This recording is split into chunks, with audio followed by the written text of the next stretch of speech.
Virat Kohli, Chris Gayle, ഞാൻ വന്നു ലാലേട്ടൻ എന്നിവ കിടക്കുകയാണ് ലിസ്റ്റ്. പറഞ്ഞാൽ തീരൂല. ഞാൻ തോന്നുന്നു അതിനെ നമ്മൾ ഫുൾ ടൈം സ്പെൻഡ് ചെയ്യേണ്ടി വരും. അതെങ്ങനെയാണ് നിങ്ങളായിട്ട് അവരിങ്ങനെ ഇൻട്രാക്ട് ചെയ്യുന്നത്? എന്തൊക്കെയാണ് അവർ ചോദിക്കുന്നത്? ഏതൊക്കെ തരത്തിലുള്ള ഡിഷ് നിങ്ങൾക്ക് ഏറ്റവും ടഫായിട്ട് തോന്നിയ ഡിഷ് ഉണ്ട് അവരുടെ റിക്വസ്റ്റ് പ്രകാരം? ഒരു ബ്ലെസ്സിങ് ആയിട്ട് തോന്നുകയാണ്. ഇപ്പോൾ ഞാൻ നേരത്തെ പറഞ്ഞ പോലെ ഈ സ്റ്റോറി ടെല്ലിങ് ഇല്ലേ, അപ്പോൾ ഭക്ഷണം കഴിക്കാൻ ഇവരൊക്കെ ആയിട്ട് ടൈം സ്പെൻഡ് ചെയ്യാൻ പറ്റുക. ആക്ച്വലി നമ്മളെല്ലാവരും ഫാൻ ബോയ്സ് ആണല്ലോ, ഓരോ തരത്തിൽ ഓരോ ആൾക്കാരും. ഇപ്പോൾ ലാലേട്ടനെ മലയാളികൾ ഏറ്റവും കൂടുതൽ ആരാധിക്കുന്ന ഒരു താരമല്ലേ പല തരത്തിൽ. ലാലേട്ടൻ എത്രയോ പേരെ ഫാനാണ്. ഇപ്പോൾ മെസ്സിയുടെ ഈ റീസെൻ്റ്ലി അദ്ദേഹം സൈൻ ചെയ്തത് ഭയങ്കരമായിട്ട് പോസ്റ്റ് ചെയ്തിട്ട് is A fan boy of Messi. അപ്പം എല്ലാവരും എല്ലാവരുടെയും ഫാനായിരിക്കും ഏതെങ്കിലുമൊക്കെ ലെവലിൽ. തീർച്ചയായിട്ടും ഞാനതുപോലെ ഇവരുടെയൊക്കെ നമ്മളൊരു ചെറുപ്പത്തിൽ നമ്മുടെ ഒരു നാടൻ ചെക്കൻ എന്ന നിലയിൽ ഇവരെല്ലാവരെയും ആരാധിക്കുന്നവരെ കാണാൻ പറ്റി, അവർക്ക് ഭക്ഷണം ഉണ്ടാക്കി കൊടുക്കാൻ പറ്റുക എന്ന് പറയുന്നത് അതൊരു സെപ്പറേറ്റ് ഒരു പ്രൈവറ്റ് സ്പേസ് ആണത് ഇല്ലേ. ഭക്ഷണം ആരാണ് നമ്മൾക്ക് ഏറ്റവും കൂടുതൽ ഉണ്ടാക്കി തരുന്നത്? നമ്മുടെ അമ്മ ഓർ യുവർ വൈഫ്, അല്ലെങ്കിൽ ഏറ്റവും പ്രിയപ്പെട്ട ആൾക്കാരാണ് ക്ലോസ്ലി ഫുഡ് ഉണ്ടാക്കി തരുന്നത്. അപ്പോൾ അവർക്കൊരു സ്പെഷ്യൽ റൈറ്റ്സ് ഉണ്ടാവും ഇല്ലേ, ഒരു അധികാരം പോലെ. അല്ലെങ്കിൽ എന്ത് വേണമെങ്കിലും പറയാം. നമുക്കിഷ്ടമുള്ള ഫുഡ് തരുന്നവരടുത്ത് വേണമെങ്കിൽ നമ്മൾ അങ്ങോട്ടും ഇങ്ങോട്ടും തമാശ പറയുന്ന പോലെ അത് കണ്ടിന്യൂസ് ആയിട്ട് മൾട്ടിപ്പിൾ ടൈംസ് നിങ്ങൾക്ക് ഫുഡ് ഉണ്ടാക്കി തരുന്നത് ജസ്റ്റ് ഭാര്യയും അമ്മയോടത്ത് ഉണ്ടാകുന്ന ഒരു ഇൻറ്റിമേഷൻ ഉണ്ടാവുമല്ലോ, തിരിച്ചും അങ്ങോട്ടും. അപ്പോൾ എനിക്കത് കൃത്യമായിട്ട് എനിക്കും മൾട്ടിപ്പിൾ ടൈം ഒരാൾക്ക് അവർക്ക് ഇഷ്ടപ്പെട്ട ഭക്ഷണം എന്താണെന്നും അവരുടെ അഭിരുചി എന്താണെന്ന് അറിയുകയും അല്ലെ അവർക്ക് ഇന്നത് ഇഷ്ടമല്ല എന്നറിഞ്ഞത് അത് നമ്മുടെ അടുത്ത് ഇപ്പോൾ മിക്ക ആൾക്കാരും ഒരു പ്ലീസിങ്ങിന് വേണ്ടിയിട്ട് ഇപ്പോൾ ഇഷ്ടമല്ലാത്ത കൊടുത്താലും കഴിച്ചു പോകും ഇല്ലേ, ബുദ്ധിമുട്ടിക്കരുത്. അല്ലെങ്കിൽ ഇനിയിപ്പോൾ ഭക്ഷണം ടേസ്റ്റ് ഇല്ലെങ്കിൽ പോലും ഒട്ടുമിക്ക ആൾക്കാരും അത് നമ്മുടെ അടുത്ത് പറയില്ല ആ ഒരു ലെവലിൽ എത്തുമ്പോൾ. അപ്പോൾ അതൊക്കെ നമ്മൾ മനസ്സിലാക്കി അവർക്ക് ഇഷ്ടമുള്ള സാധനങ്ങൾ കൊടുക്കുമ്പോൾ ഉണ്ടാകുന്ന ഒരു ബന്ധം അവിടെ നിന്ന് ഉരുത്തിരിയും. അപ്പോൾ അത് കൃത്യമായിട്ട് അതൊരു ഭയങ്കര ബ്ലെസ്സിങ് ആയിട്ടാണ് എൻ്റെ കാര്യത്തിൽ. ഒരു കുഴപ്പിക്കുന്ന ക്വസ്റ്റ്യനിലേക്ക് ഞാൻ കിടക്കുകയാണ്. ക്വസ്റ്റ്യനല്ല, എൻ്റെ അഭിപ്രായത്തിലേ ഷെഫിന് ഏറ്റവും കൂടുതൽ ഏത് ജില്ലയുടെ ഭക്ഷണമാണ് ഇഷ്ടം? അതൊരിക്കലും ഞാനത് പറഞ്ഞു കഴിഞ്ഞാൽ വിചാരിക്കും ഇങ്ങനെ ഈ രീതിയിലാണ്.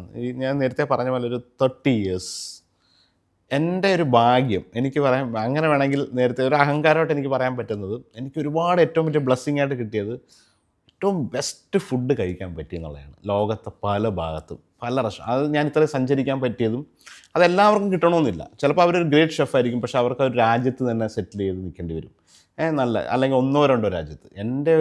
എൻ്റെ ഏതോ ഒരു കാര്യത്തിൽ ഞാനൊരു ഷെഫിനേക്കാളുപരി ഒരു ഇൻഫ്ലുവൻസറായി, അല്ലെങ്കിൽ എനിക്ക് സോഷ്യൽ മീഡിയ ഇത്രയും കൈകാര്യം ചെയ്യാൻ പറ്റി, അല്ലെങ്കിൽ ആളുകളൊക്കെ ആയിട്ട് ഇടപഴകാൻ പറ്റി, പല കാര്യങ്ങൾ കൊണ്ടും എനിക്ക് ഇത്രയും ട്രാവൽ ചെയ്യാൻ പറ്റി.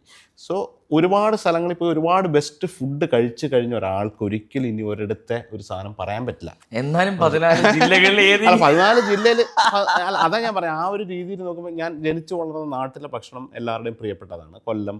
അപ്പോൾ കൊല്ലത്തെ കുറേ സ്പെഷ്യാലിറ്റികൾ ഉണ്ട് എന്നുള്ളത് എനിക്കറിയാം. അതുപോലെ തന്നെ ഇപ്പോൾ ട്രിവാൻഡ്രം തൊട്ടടുത്ത്, ആലപ്പുഴ, പത്തനംതിട്ട ഒരു കോമൺ ഒരു ടെമ്പറിങ് ഉണ്ട്. ഈ ഫുഡിനെ ഞാൻ മനസ്സിലാക്കുന്നത് എങ്ങനെ കടുക് വറുക്കുന്നു, എങ്ങനെയാണ് എൻ്റെ അരപ്പരയ്ക്കുക, ഇതിലാണ് ഒരു കേരള ഫുഡിൻ്റെ കാര്യത്തിലാണ് പറയുക. നമ്മുടെ കേരള ഭക്ഷണത്തിൻ്റെ രുചിയുടെ വ്യത്യാസങ്ങൾ വരിക ഈ തേങ്ങയുടെ അരപ്പും അതെങ്ങനെ താളിക്കുന്നു എന്ന വ്യത്യാസം. കാരണം എല്ലാ ഇൻഗ്രീഡിയൻസ് സെയിം ആണ്. മുളക്, മല്ലി, മഞ്ഞൾ, ജീരകം, ഇതാണ് നമ്മുടെ പൊതുവെ ചെറിയ ഉള്ളി അല്ല സ്പൈസസിൻ്റെ കോമൺ. കുറച്ച് കുരുമുളക് ചേർക്കുന്ന നോൺ വെജിറ്റൽ ഇതൊക്കെ വരുമല്ലോ. അപ്പം നമ്മുടെ സുഗന്ധദ്രവ്യങ്ങളും സുഗന്ധവ്യഞ്ജനങ്ങളും എല്ലാം കോമൺ ആണ്, എല്ലാവരും ഉപയോഗിക്കുന്നത്. ഇതേ ഇൻഗ്രീഡിയൻസ് വെച്ചാണ് ഈ വ്യത്യസ്തമായ രുചികൾ എല്ലാവരും ഉണ്ടാക്കുന്നത് ഓരോ ജില്ല. അപ്പോൾ ഈ കൊല്ലം, തിരുവനന്തപുരം, പത്തനംതിട്ട, ആലപ്പുഴയ്ക്കൊരു സ്റ്റൈലുണ്ട്. ആലപ്പുഴയുടെ പകുതി തൊട്ട് എറണാകുളം വേറെ ഒരു രീതിയിലോട്ട് അതിൻ്റെ താളിപ്പും കാര്യങ്ങളൊക്കെ മാറും. അത് തന്നെ എറണാകുളം ജില്ലയിൽ തന്നെ പോയി കഴിഞ്ഞാൽ അത് ഫോർട്ട് കൊച്ചിയൊക്കെ സ്റ്റൈലിൽ വേറൊരു വ്യത്യസ്തമായ രീതിയാണ്. ഇനി മൂവാറ്റുപുഴ സൈഡിലോട്ട് പോയാൽ വേറൊരു രീതിയാണ്. ഇനി അങ്കമാലി, കാലടി ആ ഒരു ബെൽറ്റ് അവിടുത്തെ ഒരു സ്റ്റൈൽ എന്ന് വെച്ചാൽ അവിടുത്തെ അരപ്പ് വേറെയാണ് ഇതെല്ലാം. അപ്പം അത് വെച്ചിട്ട് ഞാൻ മനസ്സിലാക്കിയത് എല്ലാവർക്കും ഭയങ്കരമായ ഒരു സ്പെഷ്യാലിറ്റി ഉണ്ട് ഓരോ സ്ഥലത്തും. എനിക്കൊരു അണ്ടറായിട്ട് തോന്നിയ ഒരു സ്ഥലമല്ല, ഇപ്പോൾ കാസർഗോഡ് പോയപ്പോൾ അവിടുത്തെ മത്സ്യക്കറി അത് വേറെ രീതി, അരപ്പ് നീട്ടിയിട്ട് അതിൻ്റെ ചെറിയ മത്സ്യം. അത് കണ്ണൂരായാലും, കണ്ണൂർ പിന്നെ വേറൊരു തരം കുറച്ചുകൂടെ ഫുഡ് ഓറിയൻറ്റഡ് കറക്റ്റായിട്ട് വരുന്ന മലബാറിനെ സ്പെഷ്യലായിട്ട് പറയാം. പിന്നെ കോഴിക്കോട് ഓഫ് കോഴ്സ് എനിക്ക് ഏറ്റവും ഭയങ്കര ഇഷ്ടമുള്ള ഒരു സ്ഥലം, ആ ഫുഡിൻ്റെ ഭയങ്കര ഇഷ്ടമുള്ള ലോക്കലി പോയി കഴിക്കാൻ താല്പര്യമുള്ളൊരു ജില്ല കോഴിക്കോടാണ്. ബാക്കിയുള്ളടുത്ത് റെസ്റ്റോറൻറ്റ്സ് പോകാനുള്ള താല്പര്യം, വീടുകളിൽ പോയി കഴിക്കാനാണ് താല്പര്യം. അപ്പോൾ കോഴിക്കോട് റെസ്റ്റോറൻറ്റ്സ് സർവൈവ് ചെയ്യാൻ പറ്റാത്തൊരു കാലഘട്ടമാണ് സത്യം പറഞ്ഞാൽ.